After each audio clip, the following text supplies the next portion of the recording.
everyone, I'm Michelle with Designs by JuJu. In today's video, we are going to be making the In the Hoop Believe Wall Hanging. This project is available in 4 sizes, 5x7, 6x10, 7x12, and 9.5x14. We're going to be stitching the 5x7 size today in this tutorial. 4 blocks are stitched completely in the hoop, then assembled using a sewing machine at the end. There are 4 total hoopings for this project. It's a great beginner in the hoop project that combines both filled and applique stitch elements. Let's get stitching. You will need the following supplies to make the In the Hoop Believe Wall Hanging. First, you will need fabric cut according to the dimensions recommended within the supply list included within your PDF download. I have my background fabric as well as my applique fabric that you will use throughout.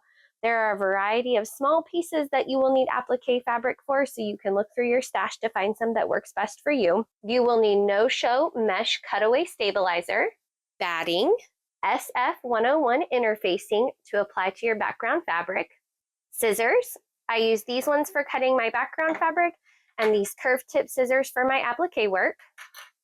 And lastly, you will need thread. As you can see here, I have a variety of thread options chosen for this project.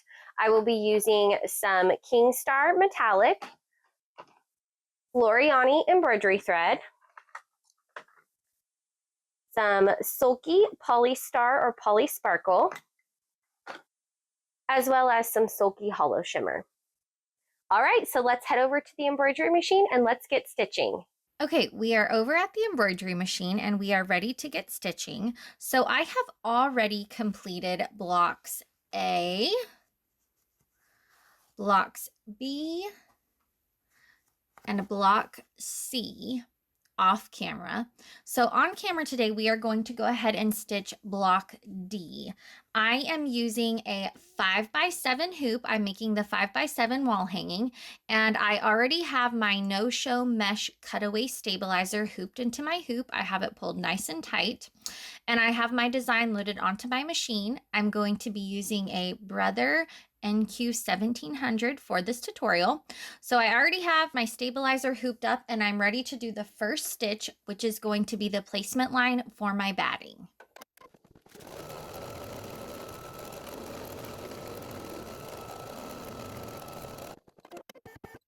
Okay, next I am going to cover that placement line with my batting, making sure that all of the sides are completely covered, those placement stitches, and I'm going to run the tack down stitches next.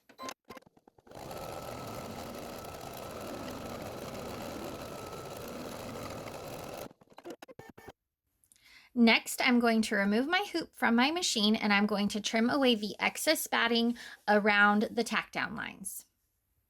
Next, using the batting tack down line as a placement for my fabric, I'm going to place my background fabric over the batting, smooth it out.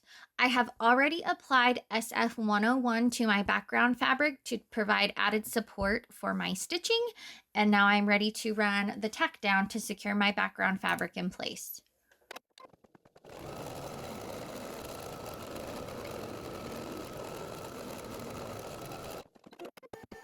Okay, the next stitch is going to be the placement stitch for my first set of applique trees. So I'm going to run that placement stitch and then we will do the applique pieces.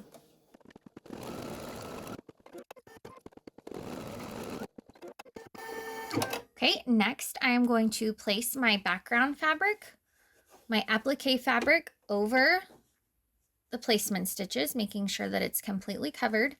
Smooth it out, and I'm going to run the tack down to secure that fabric in place on both of these trees.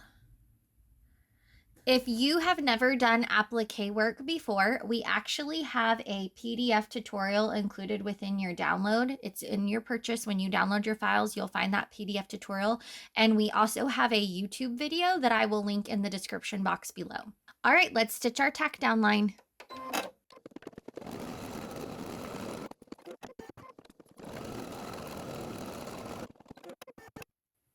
Okay, next I'm going to remove my hoop from my machine and I'm going to trim away the excess applique fabric, making sure not to trim any of those tack down stitches. All right, I've just trimmed away the excess fabric on those first 2 trees, and now I'm going to do the next 2 applique trees. Again, I'm going to follow the exact same process with the placement stitches first.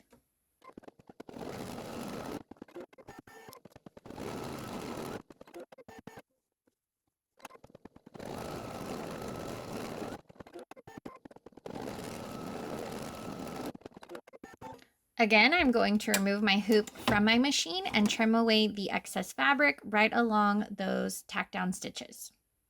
The remaining stitches for this block are all decorative and satin stitches, so I'm going to complete those off camera and then we'll check back in at the end once it's finished stitching and we'll be ready to start assembling our Believe wall hanging. This block has just finished stitching, so I can remove my hoop from my machine. And here is what we're left with. It looks super cute. So now we're going to head over to my work table and we'll get this prepped and ready so we can start the assembly process. Now that I have all 4 of my blocks stitched, it's time to do a little prep work so we can start the assembly process. So as I already stated, I have blocks A, B, and C already completed. They are already prepped, and so now I'm going to prep my block D so that I can start assembling. The first thing that I need to do is remove away all of this excess stabilizer. So I'm just going to fold this forward, trim it away. You can either use a trimmer by George or you can just use a pair of scissors. So I'm going to do that off camera real quick. Once the excess stabilizer is removed, now it's time to trim away the excess fabric. So I need to leave a 1/2 inch border just outside these outermost stitch lines. So I need a 1/2 inch overhang for the assembly. So I'm going to use a straight edge ruler and a rotary cutter to trim away the excess, and I'll do that off camera as well. And there we have our finished block D. So you can see I removed the excess stabilizer and I've trimmed a 1/2 inch all the way around the entire block. So now we are ready to start assembling our wall hanging. So each of these blocks, I'm going to turn it sideways just so you can see it, is going to hook together like so to create our wall hanging. Okay, so picture this turned vertical. Here's the horizontal view just so you can see it on the camera. And so what I'm going to do first is I'm going to take block A and block B, put my other 2 blocks off to the side, and I am going to flip block A face down on top of block B like so. So I had block A, I'm flipping it on top of block B. I'm going to line up these outermost stitches directly across from each other, and then I'm going to pin or clip it in place. Okay, I'm going to do that all the way across the entire block. I've just pinned all the way around my entire block. I actually prefer to use quilting or sewing clips for this step, just because sometimes I feel when I use my pins, it shifts the fabric.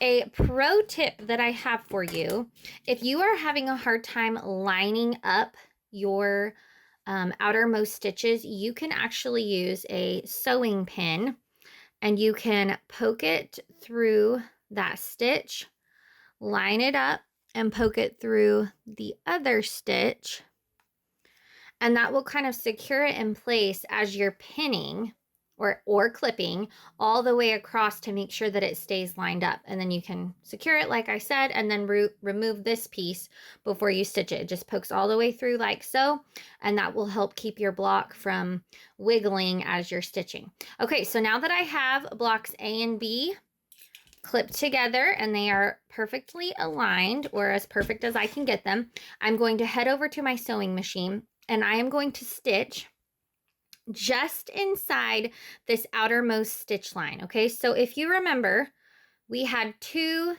stitches. We had the tack down and the placement for the batting, and then we had the tack down and the placement for the fabric. Okay, so we're going to stitch just inside this outermost stitch line to secure these 2 blocks together. So I'm going to run a stitch right inside that line.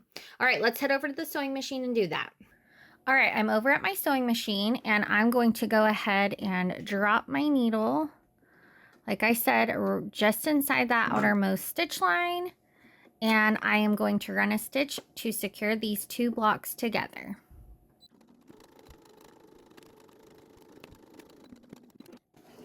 All right, remove it from your machine. And if I've done this step correctly, when I unfold it, you can see my stitches are nice and lined up, and there are no visible seams from the inside. So you don't see this outermost stitch line because I stitch right inside. So there's where we are. Here is block A and block B. Okay, so let's head over to the table, and I'm going to show you what the next step will be. All right, so like I said, we just stitched together block A and block B. I'm going to actually flip this over and press open these seams using my iron. And then I am going to repeat the exact same process that I did, except this time I'm going to stitch block C to my new combined block A and B. So I'm going to take block C, I'm going to flip it up, I'm going to line up those outermost stitches like I showed you, secure it in place, and go stitch it on my sewing machine. All right, we've got A, B, and C stitched together. Again, press open your seams, and now we're ready to stitch on our final block, which is block D. Repeat the exact same process, flip it forward, line up your stitches, and stitch it together. All right, all 4 blocks are stitched together. So now we are ready to head over and stitch on our backing fabric. So I want to show you, this is the front and here's the back with all of my seams pressed open. So like I said, now we're going to go ahead and get ready to add our backing fabric. All right, now I am ready to add my backing. So I already have my backing fabric cut according to the supply list included within your PDF instructions. And you do have some options for how you could add your backing. You could do a binding if you want. You would lay your wall hanging on top of the backing and you would do the traditional binding around it. You could do that. I'm going to add my backing the way that it shows in the PDF, and that's going to flip my wall hanging through an opening at the top, and then you won't see the backing. It will just be a clean wall hanging. So I'm going to do that according to the PDF instructions. So I'm going to first take my wall hanging and I'm going to flip it and center it onto the backing fabric. And again, it's already cut to size according to those directions included within my supply list. And now I'm going to use some sewing pins and I'm just going to work my way around the wall hanging, securing the wall hanging to the backing fabric. Okay, I've just pinned all the way around my entire wall hanging, and so now I'm going to take this over to my sewing machine, and again, I'm going to stitch just inside that outermost stitch line right in here to secure my paneling to my backing fabric. So I'm going to head over to my sewing machine and stitch this together. I am going to leave an opening at the top. If you want to add your tabs for hanging at the top, you'll want to leave a little bit wider opening. Otherwise, if you don't want any tabs at all, you don't have to leave it as big. So I'm going to go ahead and stitch around and leave my opening at the top. I just stitched my backing to my wall hanging, and as you can see, I've left my opening up here at the top. So now what I'm going to do is use my rotary cutter and my straight edge ruler to trim away the excess backing fabric right along the edge of where my wall hanging is. When I get to these edges here, I'm going to leave a slant, and I do want to leave this top part up here where my opening is a little bit longer so that it's easier to stitch when I flip it. All right, now that I have all of that excess background fabric trimmed away and my angles cut on the sides to remove some of that excess bulk, I'm ready to flip my wall hanging right side out through the opening at the top. Okay, so I've just flipped my wall hanging through the opening. I'm going to give it a good press to help flatten out some of that extra bulk that I have, and then I'll be ready to finish off this beautiful wall hanging. Okay, so I've just given this a press all over, and now I'm ready to finish off this wall hanging. So if you want to add tabs at the top of your wall hanging, now is the time to do that.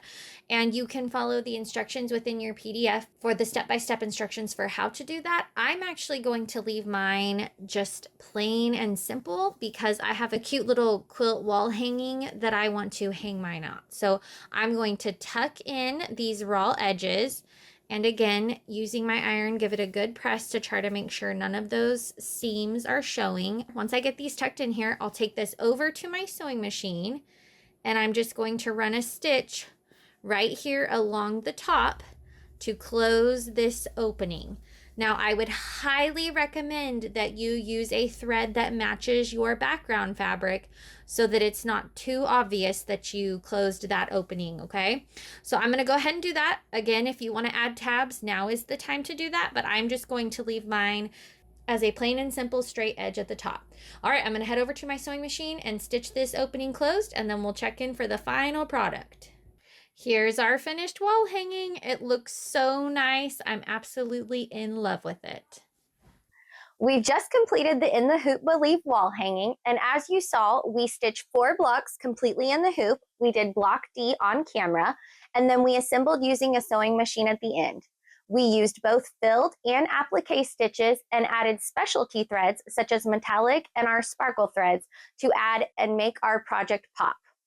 We also added a backing and discussed other ways that you could finish your wall hanging. I hope you have enjoyed today's tutorial. Make sure to subscribe down below and don't forget to check the description box for more helpful links. Also, make sure to check out the Designs by JuJu Blessings Facebook group for more tips, tricks, and inspiration. We hope to see you soon. Happy stitching!